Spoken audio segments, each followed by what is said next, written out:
বৈদিক গণিতৰ জৰিয়তে আমি কি কি শিকিব পাৰিম? যোগ অংক শিকিব পাৰিম, বিয়োগ শিকিব পাৰিম, পূৰণ শিকিব পাৰিম, হৰণ শিকিব পাৰিম, আৰু আছে তোমালোকে পিছৰ ক্লাছত গ'লে আৰু বাকীখিনি শিকিব পাৰিব। ঠিক আছে, আগতে পূৰণ অংক শিকোৱা হৈছে, বুজিছে নে নাই? পূৰণ অংক আমি যেনেকৈ কৰোঁ তাতকৈ আৰু সহজ পদ্ধতিতে আমি আজি শিকিম।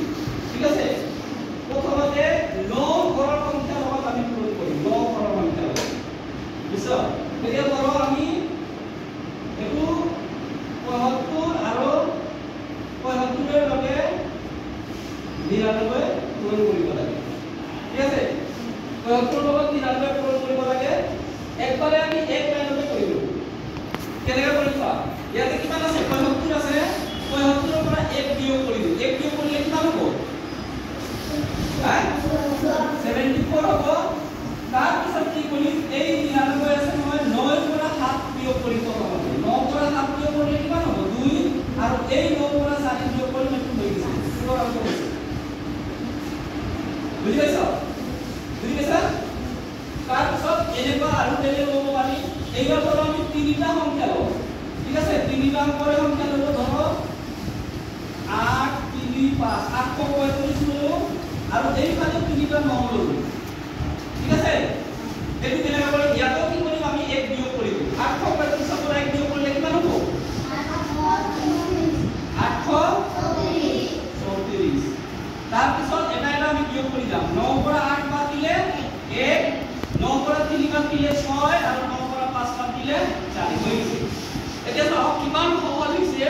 3টা অংকৰ আমি পূৰণটো 1 মিনিটৰ লগা নাই, 10 ছেকেণ্ডতে হৈ গৈছে। কিন্তু এনে কৰিব গ'লে কিমান সময় লাগিব? কমসে কম 2-3 মিনিট লাগিব, হয় নে নহয়? আৰু বেলেগ আছে, ধৰক 4টা, এইবাৰ আমি 4টা সংখ্যা লওঁ। ঠিক আছে, 4টা সংখ্যা ল'লো, 4, 5, 6, 7, এইফালে আমি 4টা 9 ল'লো।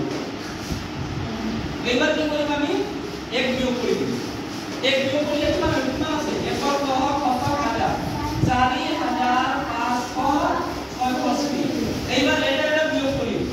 9 পৰা 7 গ'ল 5, 9 পৰা 5 গ'ল 4, 9 পৰা 6 গ'ল 3, আৰু 9 পৰা 6 গ'ল 2। সব বুজি পাইছা? এনেকা দিলে না পাৰিব? ভাল লাগিছে নাই? কেনেকুৱা? এইবাৰ আমি 100 ঘৰৰ সংখ্যা ল'ব পাৰিম। ঠিক আছে, এইবাৰ আমি 100 ঘৰৰ সংখ্যা ল'ব পাৰিম।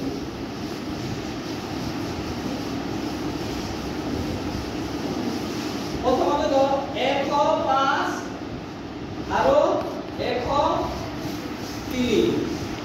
105 আৰু 103 পূৰণ কৰিব লাগে। কেনেকৈ কৰিম? এইটো 100 পৰা কিমান বেছি হৈছে? 105 আছে। 100কে 105 কিমান বেছি? 5। ইয়াতে আমি 5 লিখি দিম। এইটো 103 কিমান বেছি? 3। প্ৰথমতে কি কৰিব লাগিব? এইটো পূৰণ কৰি দিব লাগিব। 5 3 কিমান? 15। তাৰ পিছত আমি কি কৰিম? এইটো লগত যোগ কৰি দিয়া, বা এইটো লগত যোগ কৰি দিয়া। 105 আৰু 103 কিমান হ'ব? 108, বা 103 লগত 5 কৰিলে 108 হ'ব। বুজিছা? এইটো হৈ গ'ল। তেনেকুৱা আৰু আছে, বেলেগ হ'ব পাৰি। 102, 108। এইবাৰ চোৱা, 102 100কে কিমান বেছি? ইয়াতে 2 লিখি দিলো। 107 100কে কিমান বেছি? 8 লিখি দিলো। এইটো কি কৰিম আমি? পূৰণ। 7 2 14, আৰু এইটো লগত যোগ কৰি দিয়া, বা এইটো লগত যোগ কৰিলে কিমান হ'ব? 102 আৰু 7 কিমান হ'ব? 109 হৈ গ'ল। তাৰপিছত যদি আমি 100 তলৰ সংখ্যা লওঁ, 100 তলৰ যদি সংখ্যা লওঁ, ধৰি লোৱা 95 ল'লো, আৰু এটা ল'লো 98।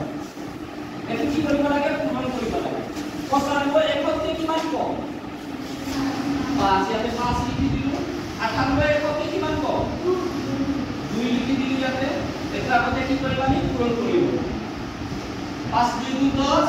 এইবাৰ কি কৰিব লাগিব? তাৰমানে 100 ঘৰতকে বেছি হ'লে যোগ কৰিব লাগে, আৰু ইয়াতে কি কৰিব লাগে? বিয়োগ কৰিব লাগে। তেতিয়া 95 পৰা 2 বিয়োগ কৰি দিয়া, 98 পৰা 5 কৰিলে কিমান হ'ব 93 বা এক পৰা 90 পৰা 5 বিয়োগ কৰিলে কিমান হ'ব 1 হ'ব এটো হৈ গ'ল ইমান সহজ পদ্ধতি আছে তোমালোকে যদি একটু প্ৰেক্টিস কৰি থাকা তোমালোকে ঠিক আছে তাৰ পিছত আৰু বেলেগ আমি এটা কৰো এতিয়া ধৰক কেতিয়াবা এনেকুৱা আহিব যে এইফালে এইটো সংখ্যাৰ লগত আমি পূৰণ কৰি কিবা থাকিব এইফালে থাকিব 3টা এইটো আমি কেনেকৈ কৰিম আগতে দুটা সমান সমান সংখ্যা পূৰণ কৰি পাইছো 9 ঘৰ এইবাৰ আছে 9 ঘৰ 3টা এইফালে আছে 2টা এইটো আমি কেনেকৈ কৰিম এটা খালি নিয়মটো ইয়াতে সলনি হ'ব কি হ'ব চোৱা ইয়াতে দুটা সংখ্যা আছে ইয়াতে 3টা আছে আমি কি কৰিম এটা এইটো 3টা বনাই লম তো 3টা বনাবৰ কাৰণে যাতে 45 টু 45 হৈ থাকে তেতিয়া কি কৰিব লাগিব আমি 0 এটা আগত দিব লাগিব পিছত দিলে কি হ'ব ভ্যালুটো বাঢ়ি যাব আগত দিলে কি হয় 45 টু 45 হৈ যাব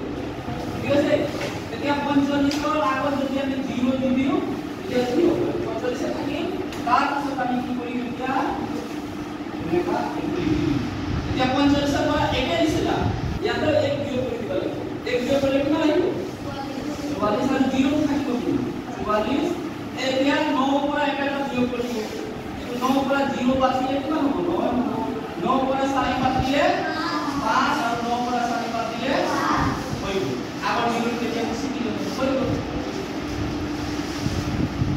ঠিক আছে হ্যাঁ এখিনি সবে বুঝি পাইছো তাৰ পিছত আৰু আছে বহুত আছে এনেকুৱা